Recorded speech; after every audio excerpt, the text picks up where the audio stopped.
بے پناہ جنگ کی حبیب نے. حسین نماز پڑھاتے رہے، حبیب جنگ کرتے رہے. اور جب حسین کی نماز ختم ہوئی تو دیکھا حبیب ایڑیاں رگڑ رہے ہیں. اجرکم علی اللہ.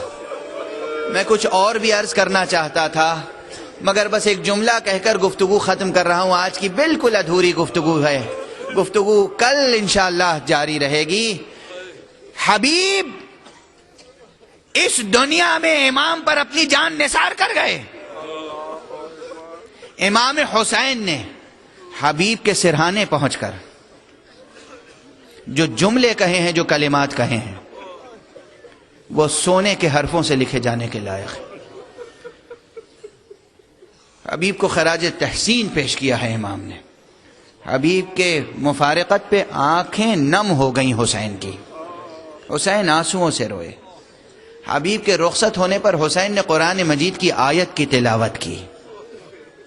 حسین کہ اس جانثار کی زندگی کامیاب رہی. مگر ایک جملہ سنیں عزاداران امام. اب جو عرض کر رہا ہوں وہ ایک عارف کا خواب ہے.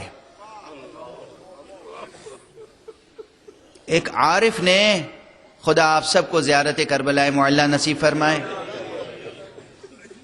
ایک عارف کربلا پہنچا اور اس نے ریاضت کی اور ذریح مقدس حبیب کے پاس کھڑے ہو کر ایک خطاب کیا. حبیب بڑا مرتبہ پایا تم نے، دل میں اب کوئی آرزو تو نہ رہ گئی ہوگی. حسین کے ہم رکاب شہید ہونا، اس سے بڑا کوئی شرف ہو ہی نہیں سکتا. شہید ہو جانا اس سے بڑا کوئی شرف نہیں ہے، اور پھر حسین کے ساتھ شہید ہو جانا اس سے بڑا کوئی شرف نہیں ہے. کہا حبیب اب کوئی دل میں آرزو تو نہ رہ گئی ہوگی. فقیہ کربلا حبیب کا جواب سنیں. مکاشفے کی کیفیت میں حبیب آئے اور حبیب نے کہا تم نے انصاف نہیں کیا میرے ساتھ. میرے دل میں اب بھی ایک آرزو باقی ہے.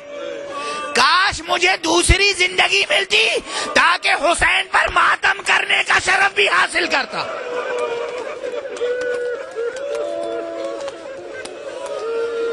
تاکہ حسین کی عزاداری کا شرف بھی حاصل ہوتا. یہ عزاداری آرزو فقیہ کربلا حبیب ہے.